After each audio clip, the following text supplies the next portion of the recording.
Imagine walking into an airport with nothing but fake documents and walking out with $1 million in cash. That's exactly what Charles Omondi did in 1997 at Kenya's main airport. How did he pull it off without anyone noticing? Let's uncover the secrets of this audacious heist, and trust me, you might be surprised. It was January 5th, 1997, at Jomo Kenyatta International Airport.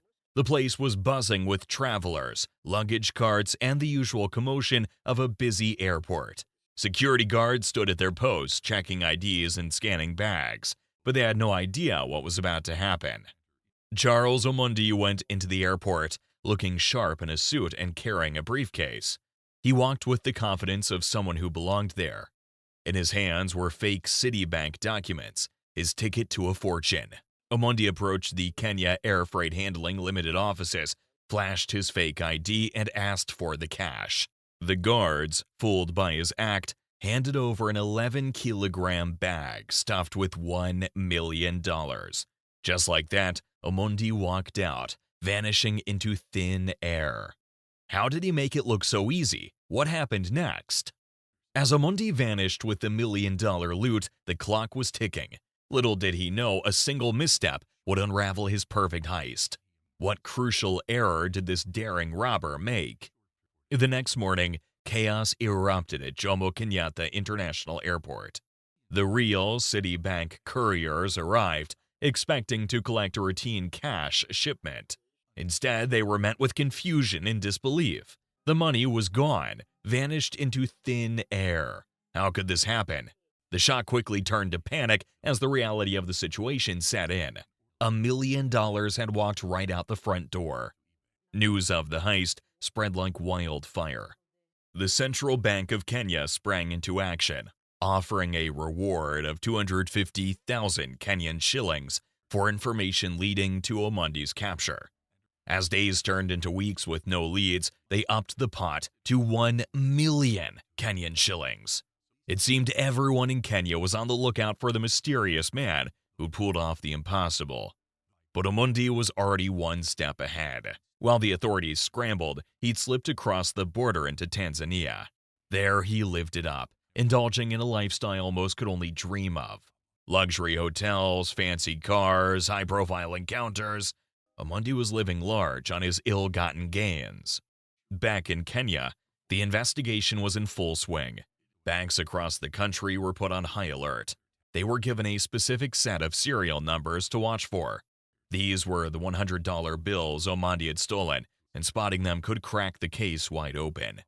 For over a year, Omondi managed to stay off the radar.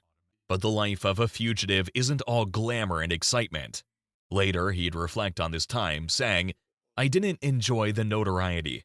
My name was on everyone's lips. The worst bit about being on the run is that it's very expensive." The stress of constantly looking over his shoulder was taking its toll. As the heat in Tanzania began to rise, Omondi made a fateful decision. He returned to Kenya, thinking he could slip back into anonymity. But his past was about to catch up with him in the most unexpected way. What Omondi didn't realize was that his return to Kenya would set off a chain of events leading to his downfall. The man who'd walked out of an airport with $1 million was about to learn a hard lesson. No matter how perfect the crime, there's always a loose end. Omondi's perfect crime was about to unravel in the most unexpected way.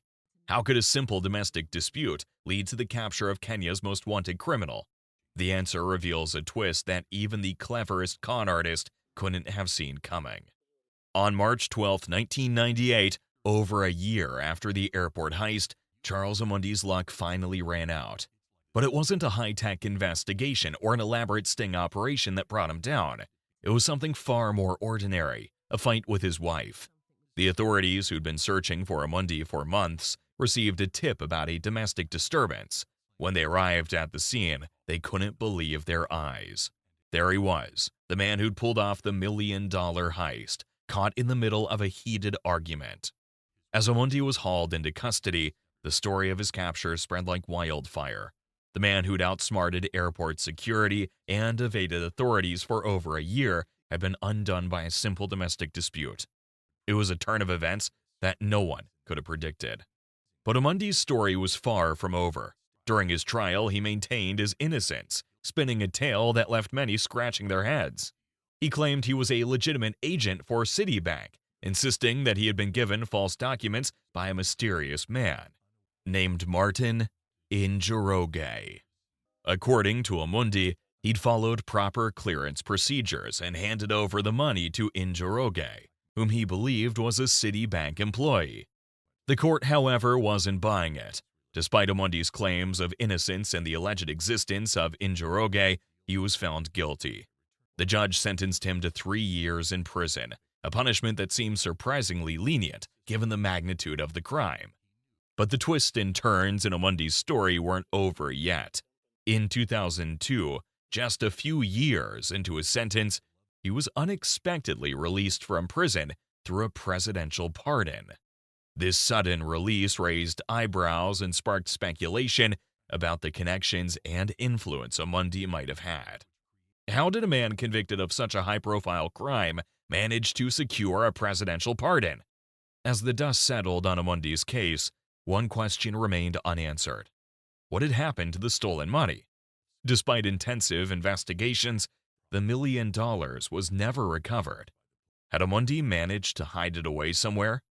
Or was there truth to his claims about the mysterious Martin Njoroge? A police officer involved in the case summed up the lingering questions perfectly. How did the man walk to where the money was kept and ask for the cargo without raising suspicion of the 3 men on guard? It was a reminder of just how easily Omondi had pulled off the heist in the first place. Omondi's story continued to provoke speculation and intrigue long after his release. The existence of Martin Njoroge remained a mystery, with Citibank denying any record of such an employee. Was Njoroge a figment of Omondi's imagination, a clever alibi, or a real person who'd managed to vanish along with the money? While the world was busy chasing Njoroge's ghost, Omondi was quietly crafting a new identity. From most wanted criminal to respected businessman, it sounded like something out of a movie. But in Uganda, Kenya, this wasn't fiction. What would drive a man who stole millions to start paying for other people's education? After his release from prison in 2002, Charles Omondi returned to his hometown of Uganda. The man who'd once walked out of an airport with $1 million now walked the streets as a free man. But Omondi wasn't content with simply fading into obscurity. Instead, he set out to reinvent himself in a way that left many scratching their heads. Omondi transformed into a respected businessman and philanthropist, becoming deeply involved in local sports and education initiatives.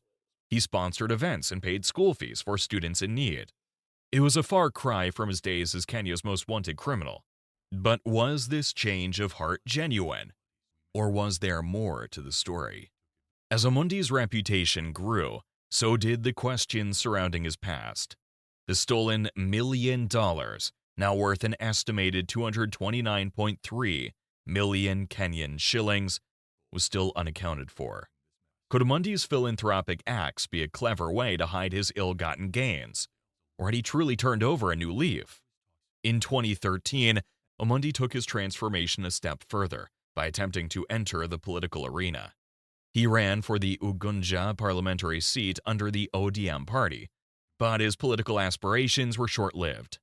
Omondi withdrew from the race, allegedly due to threats from opponents who could expose his past. It seemed that no matter how much good he did, the shadows of his crimes still loomed large.